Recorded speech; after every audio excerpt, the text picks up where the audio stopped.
ልክል ሰርች ላድርግልህ መላስም ሁሉ ለእግዚአብሔር አብ ክብር ኢየሱስ ክርስቶስም ጌታ እንደሆነ ይመሰክር ዘንድ ነው የሚለው መጽሐፍ ቅዱስ ጋር የቱ ጋር ነው የሚገኘው? አክቹሊ አሁን እንደዚህ ብዬ አላስታውሰው እንዳለ ግን እርግጥ አውቃለሁ። ይሄ የተለመደ ጥቅስ ነው አይደል?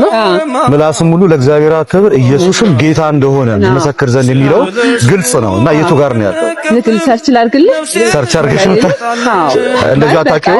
በቃ አላውቀውም ምን ክፍል ላይ ሌላ ጊዜ አውቃለሁ እንዳለ መጽሐፍ ቅዱስ ላይ አንብቤዋለሁ። ግን የቱ ጋር እንዳለ አታውቂም? አሁን ከእንትን በዚህ ቦታ ነው ብዬ አልልህም።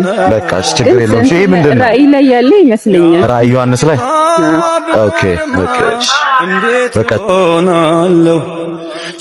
ኢየሱስ ጌታ በደሙ ከእግዚአብሔር ጋር ታርቀ እቺን መጽሐፍ በስጦታ መልክ ልሰጥ ነበር። ጥያቄ ጠይቄ ነው መጀመሪያ ሐዲስ ይላል አንድ ጥያቄ ጠይቃለሁ። ከዛ እሱን ጥያቄ ከመለስክልኝ እሸልምሃለሁ። እሺ በሐዲስ ኪዳን መጽሐፍ ከ27ቱ ኢየሱስ ጌታ ነው የሚለው ቃል የቱ ጋር ነው የሚገኘው? ኢየሱስ ጌታ እንደሆነ ለምሳሌ ጥቅሱ የቱ ጋር ነው የሚገኘው? ኢየሱስ ጌታ ነው የሚለው እንትን ላይ ቃል በቃል ኢየሱስ ጌታ ነው የሚለው ቃል የቱ ጋር ነው የሚገኘው? ኢየሱስ ጌታ ነው ግን ቃል በቃል የቱ ጋር ነው የሚገኘው? እዚህ ቃል የቱ ጋር ነው የሚገኘው? በቃ ችግር የለውም። በርታልኝ። ለማንኛውም እግዚአብሔር ካንተ ጋር አሜን። ይሄ መጽሐፍ ቆንጆ መጽሐፍ የቤተክርስቲያን የመዳን ትምህርት የሚያሳይ ነው። ቴንክ ዩ። ስለዚህ ሰርች አድርጌ ጎግል አድርጌ እንዴ በሰርች እና በጎግል የሚመጣ መዳን የለም። ስለዚህ ሰውን የምትሰብከው መንገድ ላይ ኢየሱስ ክርስቶስ ጌታ ነው የሚለው ምኑ ጋር ነው ሲባል ቆይ ሰርች አድርጌ ልንገር አይባልም። እና ልናስተውል ይገባል። ፕሮቴስታንቶች ልትነቁ ይገባል። መዳን ይሁንላችሁ። ከዚህ ጋር በተያያዘ ደግሞ እንደገና ደግሞ በጣም ልመክራችሁ የሚገባው ኦርቶዶክሳውያን ባለመታረድ እንዲህ መንገድ ላይ በመጮህ ብቻ አይደለም መዳን ያለው። ጠይቋቸው፣ ትራክት ሲሰጧችሁ ጠይቁና ምን ማለት ነው እስኪ እውነታውን እንዴት እንወቀው ብላችሁ መርምሩ። ልደት ምስክር ይሆናችሁ ላለው አመሰግናለሁ። ልደት እግዚአብሔር ያክብርልን። እንዳያችሁት የሴትዮቷን ፊቷ ብዙ አይታይም አይደል? ከኋላ ነው የተቀረጸው። ትንሽ አይደንቲቲ ክራይሲስ አንዳንድ ፐርሰናል ስለምንጠነቀቅ ነው እንደዚህ የምናደርገው። እንደዚህ አይነት ነገሮችን እያደረኩ ያለሁት አብዛኛው ኦርቶዶክሳዊ ወንጌል አይሰብክም እና ወንጌል ሰባኪው ፕሮቴስታንት ነው ተብሎ በጣም ይወራል። እውን መንገድ ላይ ወጥተው የሚናገሩ ሰዎች የሚናገሩትን ነገር ያውቁታል ወይ ይኖሩታል ወይ? መጨረሻ ላይ የለቀኩት ቪዲዮ ነው። ፒን ሳላረገው ነው ቀጥታ የገባሁት። ከዚህ ሰውጣ ፒን ያረጋዋለሁ። ከዚህ በፊት ያንን አንድ ሰባኪ ኢየሱስ ጌታ ነው እያለ እየተናገረ ባለው አዎ ኢየሱስ በደንብ ጌታ ነው፣ ግን ጥቅሱን የቱ ጋር እንዳለ አላውቅም። ዛሬም የሰጠችኝ ኢንትራክት ላይ ያለውን ጽሑፍ እንኳን በስነ ስርዓት አታውቁም። እና እነዚህ ሰዎች ናቸው እናንተን ዛሬ ወንጌል አልገባችሁም አልዳናችሁም እያሏችሁ እየጠሯችሁ ያሉት። አንዳንድ ሰዎች እነሱና ጥቅስማ ምናምን ያል ድሮ ምንድን ነበር የምትሉን? እኛ ጥቅስ የሚያውቅ ኦርቶዶክስ የለም አልነበር የምንባለው? የመጽሐፍ ቅዱስ ጥቅስ የሚያውቅ እኔ እናንተን ስጠይቃችሁ የምጠይቃችሁ ጥቅሶቹ በራሳቸው ብዙ ጊዜ በእናንተ አንደበት የሚነገሩትን ጥቅሶች ነው። በጣም በርካታ ጊዜ ለምሳሌ ሮሜ ምዕራፍ 10 በጣም በርካታ ጊዜ ይታወቃል። እንደገና ፊልጵስዩስ ምዕራፍ 2 ቁጥር 11 ምላስም ሁሉ ለእግዚአብሔር አብ ክብር ኢየሱስ ክርስቶስም ጌታ እንደሆነ ይመሰክር ዘንድ ነው። ብዙ ጊዜ የምትናገሩት ነው በየጎዳናው። አንደኛ ቆሮንቶስ ምዕራፍ 12 ቁጥር 3 ማንም በመንፈስ ቅዱስ ካልሆነ ኢየሱስ ጌታ ነው እንዳይል የሚለው እኚህ ኮመን ለቀጣይ እነግራቸዋለሁ። ልጁ ያለው ህይወት አለው የሚለውን ጥቅስ ነው የምጠይቃቸው። ቀጣይ ሁሌ ስለምትናገር እየተናገርኩኝ ነው የምጠይቃቸው። ሮሜ 8:34 ላይ ያለውን ቃል ከሱ ከፍ ብሎ ያለው ምንድን ነው የሚለው ብዬ ደግሞ ጠይቃለሁ። ስለዚህ ምንድን ነው መልእክቱ? ወንጌልን በፍቅር መስበክ አለበት። በጣም የሚሰሩ ፖለቲካዎች አሉ። የሆነ አጠገብ ላይ በኃይለኛው ስፒከር ይጮህብህና ድንግጥ ስትል ወንጌል ላለመስማት እየተጋፋ የሚመስለው አሉ። ደካማ ኦርቶዶክሳውያን የሚሳደቡ ምናምን ያለው እሱ ልክ አይደለም። ግን ድንገት የራስ ስራ ላይ ሆነ ስራህን እየሰራ ድንገት መሀል ላይ መቶ ይጮህብሃል። ስራ እየሰራ ኖርማል ስራ እየሰራ ከዛ በኋላ የሆነ መደንገጥህን ሲያይ የእግዚአብሔር ቃል ሲነገር ድሮም እናንተ ኦርቶዶክሳውያን ተነግጣላችሁ። ቃሉን አታነቡም፣ ቃሉን አትሰሙም፣ ቃሉን አታውቁትም የሚል ፖለቲካ ይሰራል። ኖ እንደዛ ከጀመራችሁ እኛም እንደዚህ አይነት ጥያቄዎችን ስንጠይቅ መመለስ ይከብዳቸዋል። ጉግል ሰርች ላድርግ እኔ እንደውም ሌላም አንዳንድ ንግግሮች ነበሩ። እነሱ ብዙ አላስገባዋቸውም። ምን ያደርጋል ቁጥር ግን ወንጌላውያን ወንጌል እንደሚያስፈልጋቸው ግን ባሮኬ ወንጌል ሊሰበክላቸው ይገባል። አትሊስት እንደዚህ አይነት ቤዚክ ጥቅሶች ሊታወቁ ይገባል። ምንድነው ራይዱን አጥቅኝና ደግሞ አይመችም ነበር፣ ታክሲ ምናምን የለም ነበርና ወደ መገናኛ ለመሄድ ነው የፈለኩትና የሆነች ባስ ቅልቅል እያለች አልመጣችም። ገባው ማለት ነው እና ባስ ውስጥ ገባውኝና ይዘናል፣ ተጣብቀናል። ታውቃላችሁ ባስ ውስጥ ያለውን መጨናነቅ፣ መታፈን አለ፣ ብዙ ነገር አለ። አንዱ ድምፁ ከፍ አደረገና መንገድ ላይ እንትን አለው ማለት ነው እና ካፉ ደግሞ ተደጋጋሚ እንዲህ ሲናገር ምራቅ ይወጣል ነገር እና ይለጥፍብኛል ማለት ነው። አባ እየተፋህብኝ ነው፣ ትንሽ ደግሞ ድምፅህን ወይ ዝቅ ብታደርግ ወይም ደግሞ ተው ቃሉ። ከዛ መነጋገር ጀመርን። እግዚአብሔር ነው ልደት። እኔ ምንም እንትን ለማለት ሳይሆን የሚናገራቸውን በቃ እንዳልኩ ቅድም አንተም እንዳልከው ጥቅሶቹን እንኳን ብዙ አያውቃቸውም። እያንዳንዱ መረዳቱን መጽሐፍ ቅዱስ ላይ ያሉትን ክፍሎች እንዲህ የሚባል አለ እንዲህ አለኝ፣ ጭራሽ እንዲህ የሚባል አለ ይለኛል። ተውና በቀላሉ የሆነች አንድ ጥቅስ ስጠቅስለት እንዲህ የሚባል አለ ምናምን ሲለኝ በቃ ብዙ ነገር ታዘብኩና ምናልባት ወንጌል ራሱ ሊሰብኩ የወጡት ራሱ ወንጌል ሊሰበክላቸው ይገባል የሚለው መፈክር ትክክለኛ መሆኑን ተረዳውና ልደት ሻበርታ ማርያምን በጣም ጸዴ ነገር ነው። ብዙዎች ባይዜ እንዲሁ ለእንትን ለፖለቲካ ምናምን አይደለም። እሺ እንደዛ እንዳትመለከቱት፣ ራሳችሁ እንድትፈትሹ ነው። እሺ ጋይስ፣ ምናልባት እዚህ ውስጥ ያላችሁ ፕሮቴስታንትም ካላችሁ ራሳችሁ እንድትፈትሹ ነው። ምናልባት እኔስ ምን ያህል አውቄያለሁ፣ ምን ያህል የእግዚአብሔርን ቃል አነብያለሁ። ታውት በክርስቶስ ትምህርት እየኖርኩ ነው ወይ? መጽሐፍ ቅዱስ እንደዚህ ይላል፣ እኔ ምን ብዬ እቀበለዋለሁ? ኦኬ የሆነ ዲኖሚኔሽን እንዲህ ብሎ ይቀበላል፣ የሆነ ዲኖሚኔሽን እንደዚህ ብሎ ይቀበላል፣ የሆነ እንደዚህ ብሎ ታዲያ ትክክለኛ የትኛው ነው? የቀደመችው ቤተክርስቲያን ምን እንትን ነበረ? አባቶች ምን ብለው ፈተውታል? ምን ብለው አስተምረዋል? ጉባኤያት የቀደሙ ጉባኤያት ላይ የተነሱት ምንፍቅና ምን ብለው አባቶች ኦኬ ቤተክርስቲያን በጉባኤ ምን ብላ መልሳለች? እያንዳንዱ ነገር ስትመረምሩና ስትጠይቁ ወደ ትክክለኛው መንገድ እየተጓዛችሁ ትመጣላችሁ። እግዚአብሔርን ነው የምላችሁ፣ ወደ ትክክለኛው መንገድ። ስለዚህ ወደ ኋላ ማየት፣ ለምሳሌ የኔን የሆነ ዘር ለማየት አባቴ አያቴ ምናምን እያለ ወደ ኋላ የምንሄደው ልክ እንደዛው ትክክል። ምክንያቱም ለቅዱሳን ፈጽሞ ስለተሰጠ አንዲት ሃይማኖት የሚለው አንድ ጊዜ ተፈጽሞ የተሰጣለን ማለት ነው። ይህም ደግሞ ከማን ነው? ከስጋና ከደም አይደለም የመገለጥ። ልክ ለጴጥሮስ ጌታችንና መድኃኒታችን ኢየሱስ ክርስቶስ ማቴዎስ ወንጌል ምዕራፍ 16 ቁጥር 13 ጀምሮ ምን አለው? ምን አለ ጌታ? ሰዎች የሰውን ልጅ ማን እንደሆነ ይሉታል አለ። አንዳንዶች ኤልያስ፣ አንዳንዶች ኤርሚያስ፣ አንዳንዶች ዮሐንስ ከነቢያት አንዱ ነው ይላሉ አሉት አለ። አሁን ትልቁ ጥያቄ መጣ። ወደ ሁላችንም ልብ ውስጥ ሊገባ የሚያስፈልግ አንድ ጥያቄ ጠየቀ ጌታ። እናንተስ እኔን ማን እንደሆንኩ ትላላችሁ አለ። ማለት በአዲስ ኪዳን እንደሚታወቀው ብዙ ክርስቶስ ወይም የክርስቶስ አምላኪ ነን የሚሉ ብዙ ምኖች አሉ። ሃይማኖት ነን ብለው የተቋቋሙ ምኖች አሉ፣ ብዙ ድርጅቶች አሉ። የትኛው ነው ትክክለኛው የእግዚአብሔር መገለጥን የያዘ በእርሱም ትምህርት የሚኖር ትክክለኛ በሐዋርያት ጀምሮ እስካሁን ድረስ ያለው የትኛው ነው? መጠየቅ መፈለግ ነው። አሁን እዚህ ጋር የዮና ልጅ ስምዖን አንድ ነገር ተናገረ። አንተ ክርስቶስ የሕያው እግዚአብሔር ልጅ ነህ። በዚህ ቃል ምን ተባለ? ብፁዕ ነህ ተባለ። አስቀድመው ኤርሚያስ ያሉት፣ ኤልያስ ያሉት፣ ዮሐንስ ያሉት ከነቢያት አንዱ ነህ ይላሉ ያሉትን ብፁዕ አስብሏቸዋል? ያ ንግግር አላስባለም። ስለዚህ እንዲህ ነው ብሎ ማለት ወይም ደግሞ ጌታን እነርሱ ኤልያስም ይሉታል፣ ኤርሚያስም ይሉታል። ጌታን ግን እንዲህ ብሎ ነው የሚገልጡት። ትክክለኛውን አገላለጥ፣ ትክክለኛውን ትምህርት፣ ትክክለኛውን አጠራር የማትጠራው ከሆነ በራሱ ብፁዕ አያስብልህም ነው። በአለቱ ላይ አልቆምክም ነው። ለዛ ነው ማቴዎስ ወንጌል ምዕራፍ 7 ከቁጥር 23 ጀምሮ ወርታች ስትወርዱ ስታነቡ ምን አለ ጌታ? ከ24 ጀምሮ አካባቢ ስታነቡ ነገር ግን አለ ቃሌን ሰምቶ የሚያደርገው ቢኖር ይህን ቃሌን ሰምቶ የሚያደርገው ቢኖር ቤቱን በአለት ላይ የሰራ ልባምን ሰው ይመስላል አለ።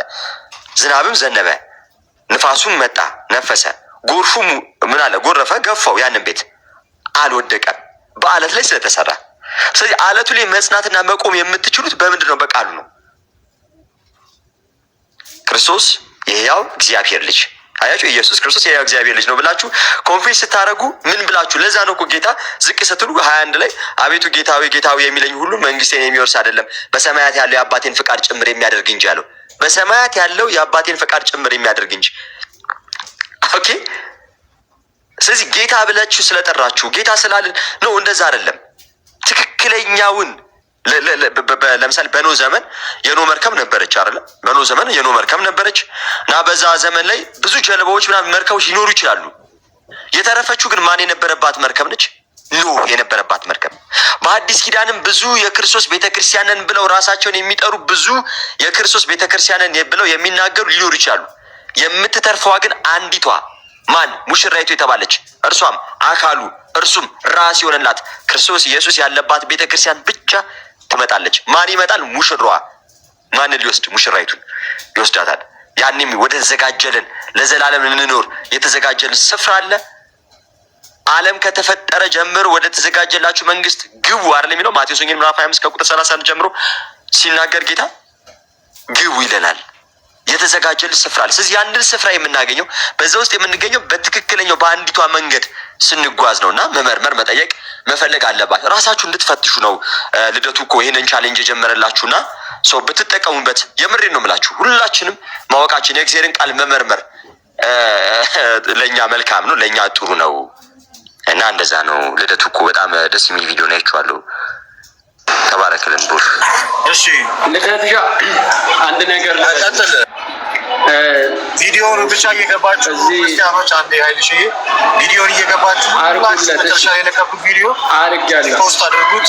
ለብዙዎች ትምህርት እንዲሆን ማድረግ ብቻ ስላላየ ይሆናል እንጂ ለሁሉም ነው ያላያችሁት እየገባችሁ ለማለት ነው። እሺ እዚህ ቲክቶክ ላይ ያላችሁ ወንድማችን ፕሮቴስታንት ወንድሞቼ እንዲሁም ደግሞ ኦርቶዶክስ ወንድሞቼ እኔ አንድ ነው ምክሬ ምንድን ነው ካላችሁ አሁን ላይ ያየው ያለሁት እዚህ ፕላትፎርም ላይ ወንድሞች እንዴት መያያዝ እንዳለባቸው እያስተማሯችሁ ነው። ኦርቶዶክስ ወንድሞችና ፕሮቴስታንት ወንድሞቼ የተለያያችሁ ለየራሳችሁ ቤቶቻችሁን ከፍታችሁ የምትቆራቆዙ የምትጣሉ መጽሐፍ ቅዱስ እንደዛ ስለማያስተምር ስህተት ናት ከምትሏት ወይም ደግሞ ስህተት ናቸው ከምትሏቸው ወንድሞች አንዱ ፍቅርን ተማሩ፣ መያያዝን ተማሩ። እንዴት ልደት ቃል ሲከፍት ልደት ቃል ጋር እንዴት እንደሚሮጡ፣ አኬ ሲከፍት አኬ ጋር እንዴት እንደሚሮጡ፣ ባሩኬ ሲከፍት ባሩኬ ጋር እንዴት እንደሚሮጡ ተማሩ። ፍቅርን መማር ትልቅ ነገር ነው። እኔ አሁን እዚህ ቲክቶክ ላይ እያየሁት ያለሁት ነገር ምንድነው ካላችሁ በአጭር ቃል በዚህ ፕላትፎርም ላይ ያላችሁ ቲክቶከር ፕሮቴስታንት ወንድሞቼ ወድቀናል። በቃ ምንም ልታመጡት የማትችሉት ነገር መጽሐፍ ቅዱስ ወንድምህን እንድትወድና ወንድምህን እንድታስቀድም ነው የተነገረ። ነገር ግን ወንድምህን ቀጥቅጠ በራሱ ላይ ሐውልትን ለመገንባት እየታገልክ ያለ አንተ ፕሮቴስታንት ወንድሜ፣ እኔ የምቆጣው አሁንም ኦርቶዶክስን አይደለም ራሴን ነው እየተቆጣው ያለው። ምክንያቱም መጽሐፍ ቅዱስ ሲናገር እሱ ነፍሱን አሳልፎ ሰጥቷልና የቅዱስ ዮሐንስ መልእክት ምዕራፍ 3 ቁጥር 16 ላይ በዚህ ፍቅርን አውቃችኋል እናንተም ለወንድሞቻችሁ ነፍሳችሁን አሳልፋችሁ ልትሰጡ ይገባል ነው የሚለው መጽሐፍ። እንኳን ነፍስ መስጠት ቀርቶ ነፍስ የምታሳጡ ናችሁ እናንተ እዚህ ላይ ያላችሁ ነፍስ አቆርቋሽ፣ ወንድምን የማታውቁ ወንድም ምን እንደሆነ የማይገባችሁ ናችሁ እዚህ ሚዲያ ላይ እያዩዋችሁ ያላችሁ። ስለዚህ በደንብ ስሙ። ፖለቲካ አይደለም እየሰራው ያለው፣ እንደ መንፈሳዊ ሰው ነው እያወራው ያለው። ወንድሞቻችሁን ውደዱ። መጀመሪያ እንትናችሁን ጦርነታችሁን ወደ ወንድሞች ከመተኮሳችሁ በፊት ከወንድሞች ጋር ህብረት ይኑራችሁ። ወንድሞቻችሁን አፍቅሩ። እህትሽን ውደጃት፣ ወንድምህን ውደዳት። ያኔ ረጅሙን ጎዳና ትሄዳለህ። ያኔ ልደትሻ ይገባል። ያኔ ተመስገን ይገባል፣ ባሩክ ይገባል፣ ሜሪ ትገባለች። እዚህ ያሉ ወንድሞች ይገባዋል። ምንም እንኳን በእምነታቸው ሌላ ቢሆንም ፕሮቴስታንት ከሆንክ መነጽር ሰፊ ሆነ እይታ ይሰፋል። አሊያስ የምትቆረቁዘው ከሆነ ወንድምህን አጠገብ ያለው የምታሳንሰው ከሆነ ልደት አይገባም። እያደረገ ያለው ፈጽሞ አይገባም። አታየውም፣ ፈጽመህ ትረሳዋለህ። መጽሐፍ ቅዱስ እንደዚህ አላስተማረኝም። እዚህ ሚዲያ ላይ ያኔ የነበራችሁ ወንድሞቼ ባካችሁን ተስማሙ። ነገስ አብራችሁ ትቀጥላላችሁ። ረጅሙ ጎዳና ከነ ልደት ጋር እንትኑ አይታያችሁ፣ ፖለቲካው ሳይሆን የሚታያችሁ ልደት ሻ እያደረግክ ስላለው ነገር እናመሰግናለን።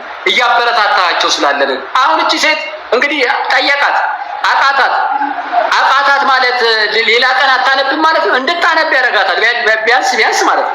አይምሯችን የተስተካከለ ከሆነ ለካ አልቻልኩም፣ ዝም ብዬ ነው የወጣሁት፣ ስለዚህ ማጥናት አለብኝ፣ መረጋጋት አለብኝ። ምክንያቱም መጽሐፍ ቅዱስ ለሚጠይቋችሁ ሁሉ ለመመለስ መልስ ያላችሁ ሁሉ ይላል፣ ተዘጋጁ ይላል። እየበረርክ እየወጣ ለሚጠይቁ ጥያቄ መልስ ከሌለ ቤት ቁጭ በል፣ ቤትሽ ቁጭ በይ። ከቻልክ አውራ፣ ሞግት በስነ ስርዓት። ወንድሞችን የሚሆን የትኛውንም ወንድም ቢሆን መሞገት ትችላለህ ከቻልክ። ካልቻልክ ተቀመጥ። እዚህ ቲክቶክ ላይ በአጭር ቃል ተበልጣችኋል፣ አለቀ። ሌዳትሻ በጣም ነው የማመሰግነው። በርታ። እያደረግክ ያለው ነገር ሰው እንዲያነብ እየጎተጎትከው ስላለ፣ እየቆሰቆስከው ስላለ፣ እሳቱን እያነደድክ ስላለ እግዚአብሔር አንተው ስላስቀመጠው ስለዚህ ነገር አመሰግናለሁ። ባይዘው አንተ ላታየው ትችላለህ። ቪዲዮ ሰርቼ ልጨርሻለሁ። እዚህ አንተ ስላለህ አይደል። በውስጤ ያለው ነገር ለወንድሞቼ ረጅሙን ጎዳና መስጠት ነው ፈልግ። ልደት ኦርቶዶክስ ወንድሜ ነው። ኦርቶዶክስ ወንድሜ ነው።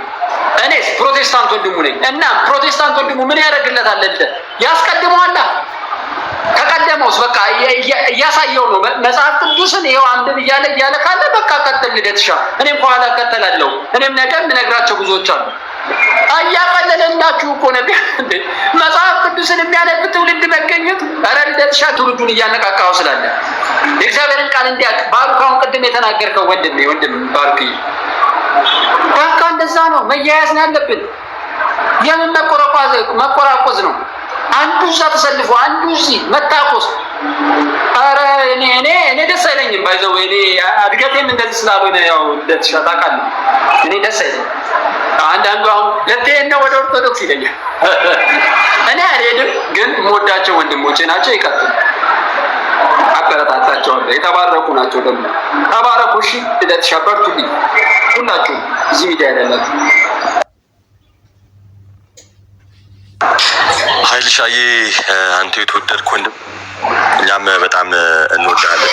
ግን ኃይልዬ እንደው ማለት መርምረህ የሆነ እውነት እንዳለ ብታውቅ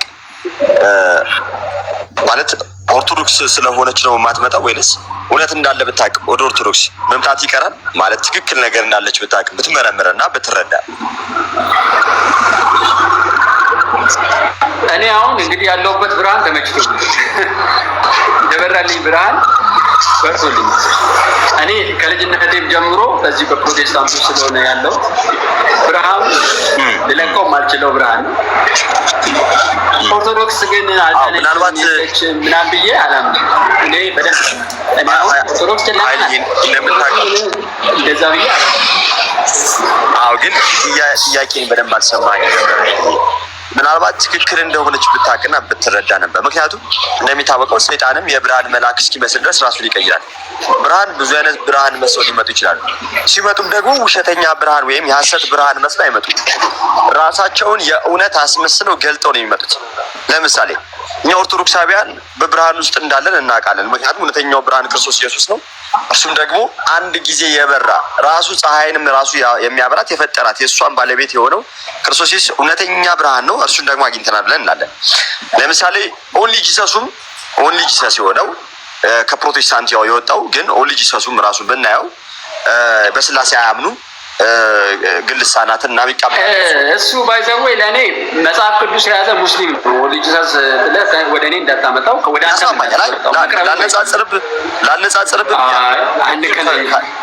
ላነጻጽርብ ብያለሁ። ለምሳሌ እነሱም ብርሃን በርቶልናል ይላሉ። አየው አሁን አንተ ምን አልከኝ? እነሱ ስትገልጥልኝ ራሱ ምን አልከኝ? አይ እነርሱ መጽሐፍ ቅዱስ የያዙ ሙስሊሞች ናቸው አልከኝ። ስለዚህ የእነርሱ ብርሃኑ ለእነርሱ እውነት ነው። አንተ ጋር ግን የእነሱ ብርሃን ስታየው ግን ሐሰት ነው አይደለ? ልክ ነኝ? እሱ እውነት ነው፣ ለእኔ ግን ሐሰት ነው። ባይዘዌ ራሱ እምነት ማለት ያለ አሁን ለምሳሌ ድንጋይ ነው ማምነው ቢል አንድ ሰው እምነቱ ነው እኮ ለዛ ሰው። አንተ ለምሳሌ ጌታ ኢየሱስ ነው ማምነው ድንግል ማርያም እንላለን። እኔም አንተም እንደዛ ነው። አንድ ሰው ድንጋይ አምናለሁ ካለ እኮ ያ እምነቱ ሆኖ ምን እያልኩ ነው? ላመነው ለዛ ነገር እምነቱ ነው የሚሆነው። ለምሳሌ እነኚህ ቅድም ያልኩ መጽሐፍ ቅዱስ የያዙት ሙስሊሞች አልኩ ኢየሱስ ላይ ብቻ ትኩረት አድርገው ስላሴን አሽቀንጥረው ትተው ነው አይደለ ይጮሃሉት። እነሱ እምነቴ ነው ብለዋል። እምነታቸው ከኔ ጋር ግን አይገናኝም። ከኦርቶዶክስ ጋር ግን የምገናኝበት ማአት ነገር አለ። ስለዚህ ከጆባ ጋር አታፎካክር ራስህን። ኦርቶዶክስን ፕሮቴስታንትንም ከጆባ ጋር ታያይዝ። ይልቅዬ ካያያዝከኝ የምታያይዘኝ ካንተ ጋር በስላሴ አንድ ነን፣ በትምህርተ ክርስቶስ አንድ ነን፣ በመወለዱ እናምናለን፣ ወደ በመገረፉ በመሰቀሉ እናምናለን፣ ወደ አብ በመሄዱ እናምናለን፣ በሚመለሰው እናምናለን። አታምንም? ባርኩ። ልክ ነው። ስለዚህ እናምናለን ትላላችሁ። ግን ጠለቅ ብለን ደግሞ ትምህርቱ ላይ ብንገባ ለምሳሌ የክርስቶስ ባህሪም ላይ ብንሄድ ስላሴም ላይ ኢቭን ራሱ ብንሄድ እንግዲህ ያው ከዚህ በፊት እንደሚታወቀው ባህሪ ላይ ራሱ የነበረውን ውይይት ልደተ ቃል ከእንትና ጋር ከኤፋ ጋር አኬዋ ከኤፋ ጋር የነበራቸውን እያንዳንዱ ነገሮች ስትመለከት እሱ ራሱ ልዩ ተመልክተዋል። ምን ብሎ ማመን የሚለው ነገር መሳይነት ስላለው ምን ብሎ ማመን ከተረዳህ አሁን እሱ ሳይሆን ይሄ ብርሃን ስንት ጊዜ የተገለጠ ነው? አንድ ጊዜ ወጣ ብርሃን ነው አይደለ?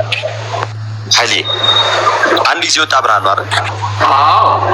ስለዚህ ይሄ ብርሃን ከሆነ ጊዜ በኋላ እንደ ድንገት የሚገኝ ሳይሆን በራሱ ክርስቶስ ኢየሱስ ለምሳሌ ቤተክርስቲያንን እንዲህ አለው ጴጥሮስ አንተ አለት ነህ፣ በዚህችም ማለት ላይ ቤተክርስቲያን ይሰራታሉ፣ የገሃነም ደጆች አይችሏትም ማለት አይደለ?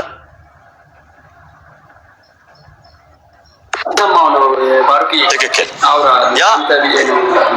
ያ አለት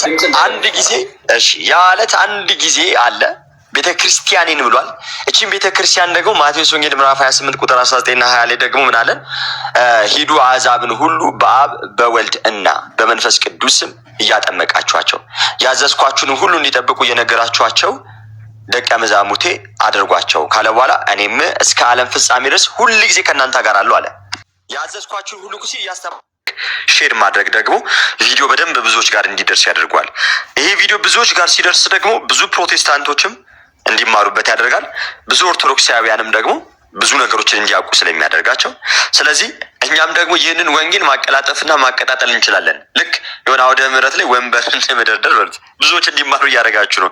በራሱ ይሄ ትልቅ እንትን ስላለው ይሄ እንዲህ በማድረጋችሁ የሚተርፍ እንዲህ በማድረጋችሁ የሚድንም ነፍስ ሊኖር ስለሚችል በራሱ ምን እያደረጋችሁ ነው ማለት ነው? ወንጌል እየሰራችሁ። ስለዚህ ሼር አድርጉት፣ ምናምን ሪፖስት አድርጉት፣ ኮፒ ሊንክ አድርጉት፣ እንደዛ አድርጉ።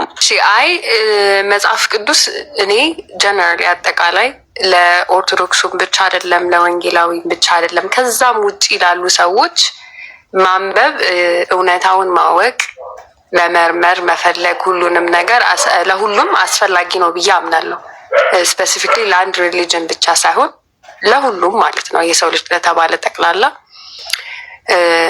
ክርስቶስ ኢየሱስን ማወቅ፣ የእግዚአብሔርን ቃል ደግሞ በደንብ ማንበብና መረዳት ለሁሉም አስፈላጊ ነው ብዬ አምናለሁ። እና እንደዚህ አይነት ቪዲዮዎች ሲለቀቁ በእኛ ሳይድም ያለ ሰው በሌላም ያለ ሰው ከፉክክርና የሆነ ላይክ ከእንትን ከማለት ወጥቶ ለመረዳት ቢሞክር ኦኬ ይሄ ስህተት ነው፣ ይሄ ደካማ ጎን ነው፣ በቃ ራሴ ልፈትሽ፣ ላንብብ፣ እስኪ ልወቅ እግዚአብሔርን ቃል። ዝም ብዬ ለፉክክር ወጥቼ እንዲህ ነው ለማለት ሳይሆን እስቲ መጀመሪያ እኔ ራሴ እውነቱን ልወቀው፣ እውነትን ተረድቼ ለሰዎች ላካፍል፣ ከተካፈልኩት ነገር ለሰዎች ላካፍል ማለት መቻል አለብን ባይ ነኝ። እና ሁላችሁንም እግዚአብሔር ይባርካችሁ። ባሮኬ ቀጥል።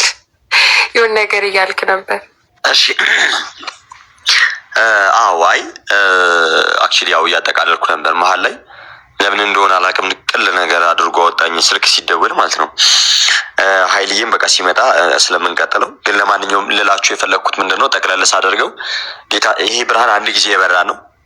ለቅዱሳን ደግሞ ፈጽሞ የተሰጠ አንዲት ሃይማኖት አለች። ጌታም ደግሞ ሁል ጊዜ እስከ ዓለም ፍጻሜ ድረስ የማይተዋት ደግሞ ቤተክርስቲያን እንዳለች ተናግሯል። ማቴዎስ ወንጌል ምዕራፍ 28 ቁጥር 19-20 ላይ ስታነቡ።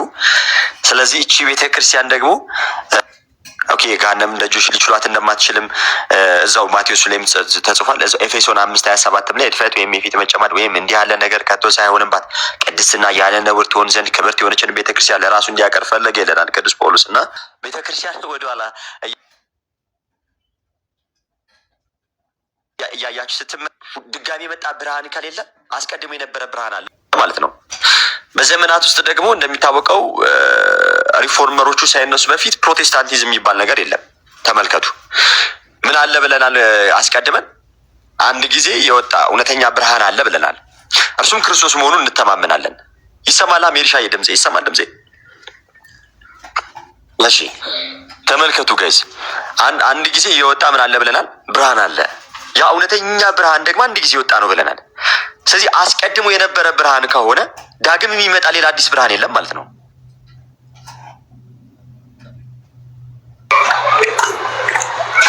ተመለከታችሁ ግን ዳግም የሚመጣ አዲስ ብርሃን የለም። ይሄ አስቀድሞ የነበረው ብርሃን ክርስቶስ ኢየሱስ እንደሆነ ተስማምተናል። ስለዚህ እኛም ደግሞ አስቀድመን የነበረን በማን በክርስቶስ አካል ላይ ብልቶች ሆነን ተሰባስበን ያለንበት አንዲት ምን አለች? ህብረት አለች። ስለዚህ ቤተክርስቲያን እውነተኛው ብርሃን እኔ ጋ ነው ብትል ትክክል ለመሆኗ ማስረጃ ይሄ ነው። ከጊዜ በኋላ ከ1517 በኋላ የመጣ አዲስ ብርሃን ስለሌለ ማለት ነው። ወይንም መሐመድንም ብናይ ከክርስቶስ ኢየሱስ ልደትና ሞት ከሞትና ትንሣኤው ከትንሣኤው ከርገቱም በኋላ ራሱ የመጣ ከ600 ዓመት በኋላ የመጣ ነው መሐመድ ራሱ። እርሱ ራሱ እውነተኛ ብርሃን የለውም ለማለትም ምን እንችላለን? አቅሙም ድፍረቱም ይኖረናል ማለት ነው። እና ይህንን በደንብ ተመልከቱ፣ በደንብ መርምሩ ልላችሁ ፈልጌ ነው። ልደቱ እኮ ተመልሷል። ድምፅ አለ እንዴ? እኔ ጋ የህፃናቶች ድምፅ አለ፣ ግን ብዙ የሚረብሽ አይደለም። ኔትወርክ ነው። በጣም ኔትወርክ ቤት ስገባ በጣም በቃ ስለሚያስቸግር ዝም ብዬ እዚሁ አካባቢ ሆንኩኝ። ወይ እስኪ የሚሰራ ከሆነ ዝም ብዬ ቤት ገብቼ ሞክረዋለሁ። ስለደረስኩኝ ሰፈር ቃሌት ያሰማልን ባሮኬ። ለማንኛውም ቤት ልግባና ልሞክረው እስኪ ይሆናል። ሚስሩ እንዴት አለሽ? ሚስራ ባሮኬ እንዴት ነው? እንደምን አለሽ? እግዚአብሔር ይመስገን። ሰላም ነው? ደህና ነኝ። ሁሉ መልካም? ያ አሪፍ ነው። እግዚአብሔር አምላክ የተመሰገነ ይሁን። ሀና ማርያም ምናሽ አንቺ ሰላም እንዴት አላችሁ? አልሰማም? ትሰሚያለሽ? እንዴት አለሽ? ሰላም ነው ወይ? ሁሉ መልካም? ሁሉ መልካም፣ ሁሉ ሰላም፣ ሁሉ ሰላም። እግዚአብሔር ይመስገን። ያ ትክክል ሳምሪዬ በነገራችን ላይ እንትን ግን የላቸውም አይደል? ሳምሪዬ ምንድነው ስሙ? ይሄ የአመት ምናምን ነገር የላቸውም መሰለኝ።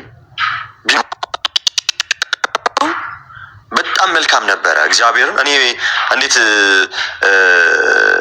እንዳማረረኝ ኔትወርክ የሆነ ሰዓት ላይ እያወራችሁ ምናምን እያዝ ያደርጋችኋል ማለት ነው።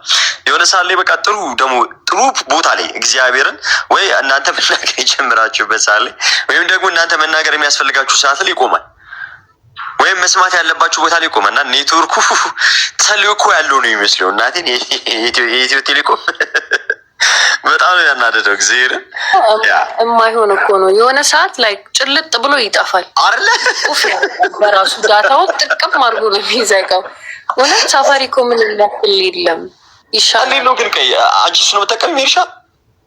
እኔ ሳፋሪኮም ነው ላይ